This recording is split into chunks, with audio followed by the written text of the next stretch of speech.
इथून पुढे ना बाबाला मी रानात कधीच जाऊन नाही देणार. त्यांच्या जागेवर मी काम करणार. जोपर्यंत मला नोकरी भेटत नाही तोपर्यंत. तुला तुझ्या जबाबदारीची जाणीव झाली ना, खूप चांगलं झालं. दुपारी ते घरी आले ना, त्यांच्या चेहऱ्यावर इतकं समाधान दिसत होतं ना. आणि बघ ना तूच, किती शांतपणे झोपलेत ते आज.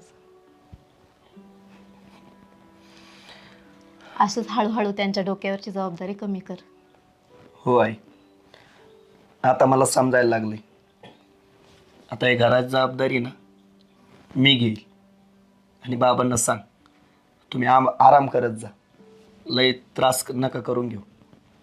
हो, आता ते आरामच करतील. त्यांच्या मुलांनी जबाबदारी घेतली म्हटल्यावर. चल, मी आहे ना तुझ्यासाठी मस्त चहा ठेवते आता. हो आई, कर.